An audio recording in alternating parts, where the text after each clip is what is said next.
Hi, I'm Zach Fagenson with Miami Today, and I'm here at Mount Sinai Medical Center on Miami Beach for an interview with the center's president and CEO, Stephen Sonenreich. Mr. Sonenreich joined the center in 2001 after about 5.5 years at Cedars Medical Center. However, he started his career at Mount Sinai nearly 20 years before. When he returned, the medical center was faced with serious challenges. However, through management overhauls and serious changes, he brought it back to profitability and is now ready to lead it through all the changes healthcare reform will bring. Well, Mount Sinai is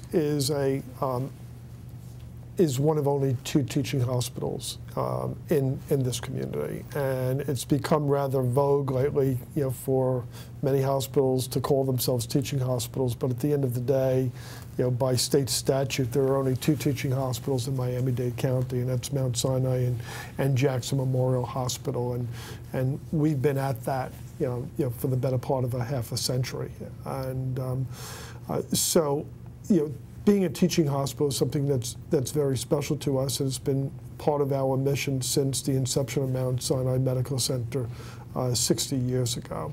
We have a wide range of services here, essentially every medical and surgical specialty.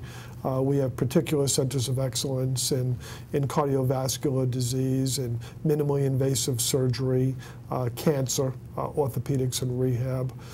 In addition to our main campus, we have some satellite installations. We have a 55,000 square foot building in Aventura, which has the only freestanding emergency department in the region, where we will see 15,000 patients this year.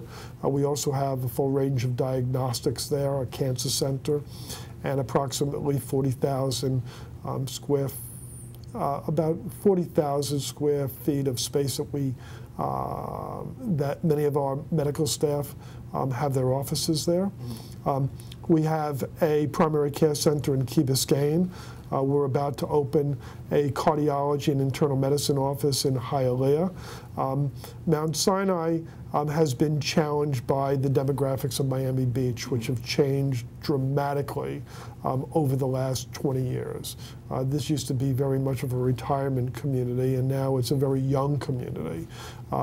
In fact, 20 years ago, there were 4 hospitals on Miami Beach, and now there's only 1 hospital on Miami Beach, obviously Mount Sinai. And so the demographic impact of the change in Miami Beach, is significant and continues to be a significant challenge, which is why we have a hub and spoke strategy, and we're trying to put out as many spokes as possible around the community to support this hospital.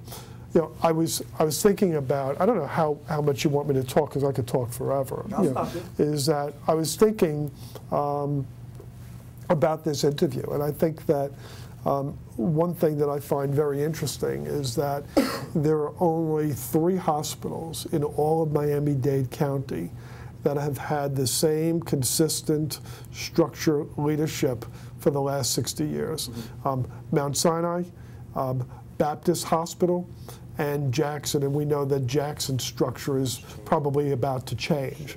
So when you look at the fact that out of all of the hospitals in Miami-Dade County, and I think that there's roughly 40 hospitals, that only 2 hospitals have consistently had the same leadership, the same mission, the same structure for the last 60 years, that's remarkable, and I think that that's a remarkable commitment that the board and the medical staff have made to the Mount Sinai Medical Center mission, of being an academic medical center. The number one thing that is on our drawing board for the future, is constructing new operating rooms and a new patient tower, and that's something that we've been talking about for some time here, and we'll continue to try to find a means to get that accomplished in the next 3 to 5 years.